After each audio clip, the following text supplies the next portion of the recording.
বিসমিল্লাহির রহমানির রহিম। আমি রায়হান আহমদ, সভাপতি প্রতিষ্ঠাতা বিশ্ব মানবাধিকার রক্ষা সংঘ।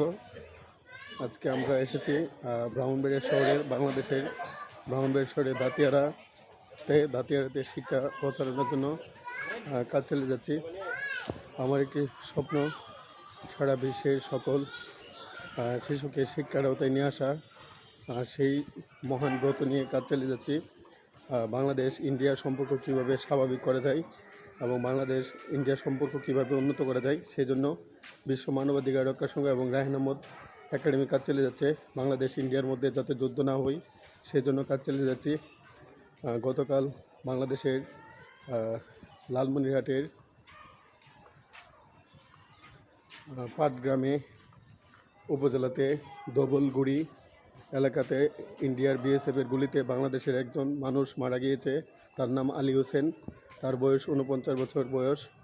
সুতরাং কোনো মানুষ যাতে নির্যাতনের শিকার না হয় সেই জন্য বিশ্ব মানবাধিকার রক্ষা সংঘ কাজ চালিয়ে যাবে। ইন্ডিয়ার পররাষ্ট্রমন্ত্রী সুব্রানিয়াম জয়শঙ্কর এবং বাংলাদেশের পররাষ্ট্রমন্ত্রী খলিলুর রহমানের মধ্যে মিটিং হয়েছে। তারা আবার মরিশাসে যাবে একটি সম্মেলনে। আমি ইন্ডিয়া বাংলাদেশ সম্পর্ক কীভাবে স্বাভাবিক করা যায় সেজন্য কাজ চালিয়ে যাচ্ছি এবং পাকিস্তানের প্রধানমন্ত্রী শাহবাজ শরীফ এবং পাকিস্তানের সেনাবাহিনীর প্রধান ফিল্ড মার্শাল আসিম মনিরের মধ্যস্থতায় ইরান, আমেরিকা এবং ইসরায়েলের যুদ্ধবিরতিতে গিয়েছে। আমি পাকিস্তানের প্রধানমন্ত্রী শাহবাজ শরীফ এবং পাকিস্তানের সেনাবাহিনীর প্রধান আসিম মনিরের সহায়তায় যেই জন্য ইরান, আমেরিকা এবং ইসরায়েল যুদ্ধবিরতিতে সম্মত হয়েছে, সেই জন্য পাকিস্তানকে ধন্যবাদ জানাই। এবং আমাদের বিশ্বে ইরান, আমেরিকা ও ইসরায়েল যুদ্ধ কীভাবে বন্ধ করা যায় সেই জন্য বিশ্ব মানবাধিকার রক্ষা সংঘ এবং রায়হান আহমদ একাডেমি কাজ চালিয়ে যাচ্ছে। ভবিষ্যতে আমার স্বপ্ন আমেরিকার জাতিসংঘে সদর দপ্তর নিউ ইয়র্কে গিয়ে বিশ্ব শান্তি, মানব কল্যাণ, মানবাধিকার ও ন্যায় বিচার নিয়ে ভাষণ দিব এবং শিশু শিক্ষা বিস্তারে বাংলাদেশে এবং ইন্ডিয়াতে, ভুটানে, আমেরিকাতে, Russia, Britain, Ethiopia, Mali, Niger, Iran, Iraq, Japan, China, India, Saudi Arab এবং ফিলিস্তিনে আমি শিশু শিক্ষা নিয়ে কী করেছি তা নিয়ে কথা বলবো। আমার স্বপ্ন সারা বিশ্বের সকল মানুষের অন্ন, বস্ত্র, শিক্ষা, স্বাস্থ্য, বাসস্থান, উন্নত জীবন এগুলো নিশ্চিত করা এবং বাংলাদেশের জলবায়ু পরিবর্তনের বিরূপ প্রভাব হতে বাংলাদেশকে রক্ষা করা। Sri Lanka, Maldives, Azerbaijan, Armenia, Denmark, Norway, Sweden, Switzerland, Iceland, America, Britain, Guatemala, Vanuatu, Jamaica, Saint Lucia, Trinidad and Tobago, Barbados, Haiti, Mozambique, Mauritania, Egypt, Thailand, Cambodia, India, Pakistan, Nepal সহ সারা বিশ্বে কীভাবে জলবায়ু পরিবর্তনের বিরূপ প্রভাব রক্ষা করা যায় সেজন্য কাজ চালিয়ে যাচ্ছি।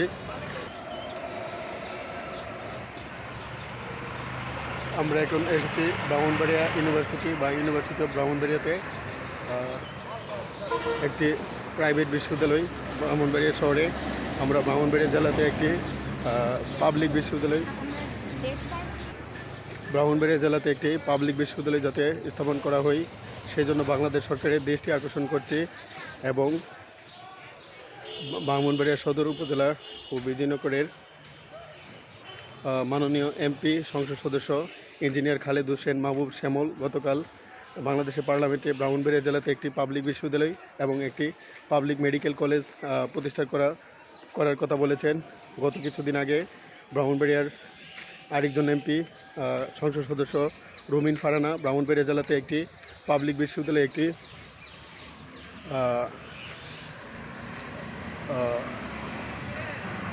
মেডিকেল কলেজ স্থাপন করার কথা বলেছে। ব্রাহ্মণবাড়িয়া জেলা বাংলাদেশের একটি স্বনামধন্য জেলা। উস্তাদ আলাউদ্দিন খাঁ, আল মাহমুদ, আয়াত এবং বিসমিল্লা খাঁ এবং আব্দুল কুদ্দুস মাখন বাসাসনিক অলিহাদের জেলা। সুতরাং ব্রাহ্মণবাড়িয়াতে একটি পাবলিক বিশ্ববিদ্যালয় যাতে প্রতিষ্ঠা করা হয়, একটি মেডিকেল কলেজ যাতে প্রতিষ্ঠা করা হয় এবং বাংলাদেশের স্বাস্থ্যসেবা কীভাবে উন্নত করা যায় সেই জন্য বিশ্ব মানবাধিকার রক্ষা সংঘ, ইন্ডিয়ার রবীন্দ্রনাথ ঠাকুর এবং মহাত্মা গান্ধী এবং বাংলাদেশের ডক্টর মোহাম্মদ ইউনূস, বঙ্গবন্ধু শেখ মুজিবুর রহমান এর মতো সারা বিশ্বে কীভাবে সত্য নেই শান্তি প্রতিষ্ঠা করা যায় সেজন্য কাজ চালিয়ে যাচ্ছে। আমরা এখন এসেছি ব্রাহ্মণবাড়িয়া জেলার চিফ জুডিশিয়াল মেট্রোপলিটন কোর্টে। সেখানে আমরা বিশ্বের সর্বকালের সর্বশ্রেষ্ঠ মহামানব হজরত মোহাম্মদ ইসলাম, হজরত আদম আলাহ ইসলাম, হজরত ঈসা আলাহ ইসলাম, হজরত মুসা আলাহ ইসলাম, হজরত ইব্রাহিম আলাহ ইসলাম, হজরত হুদ আলাহ ইসলাম, হজরত লুত আলাহ ইসলাম, হজরত সালি আলাহ ইসলাম, হজরত ইসমাইল আলাহ ইসলাম, হজরত ইসাক আলাহ ইসলাম, হজরত আইব আলাহ ইসলাম, হজরত সোহেব আলাহ ইসলাম, হজরত জাকির আলাহ ইসলাম, হজরত ইয়াহি আলাহ ইসলাম, হজরত ইদ্রিস আলাহ ইসলাম, হজরত উজার আলাহ ইসলাম, হারুন আলাহ ইসলাম, দাউদ আলাহ ইসলাম, সুলাইমান আলাহ ইসলাম, ইয়াস আলাহ ইসলাম, জুলকিফল আলাহ ইসলাম এর পদাঙ্ক অনুসরণ করে সারা বিশ্বের সকল জীব প্রাণী ও মানুষের মুক্তির জন্য কাজ চালিয়ে যাব। বিশ্বের প্রতিটি শিশুর শিক্ষা কীভাবে নিশ্চিত করা যায় সেই জন্য বিশ্ব মানবাধিকার রক্ষা সংঘ ও রায় নম্বর একাডেমি কাজ চালিয়ে যাবে ইনশাল্লাহ। এবং সর্বোপরি ব্রিটেনের অক্সফোর্ড বিশ্ববিদ্যালয়, কেমব্রিজ বিশ্ববিদ্যালয় এবং আমেরিকার হার্ভার্ড বিশ্ববিদ্যালয়, স্ট্যানফোর্ড বিশ্ববিদ্যালয়, প্রিন্সটন বিশ্ববিদ্যালয় বিশ্ব শান্তি, মানব কল্যাণ, মানবাধিকার ও ন্যায় বিচার নিয়ে ভাষণ দেবো ইনশাল্লাহ।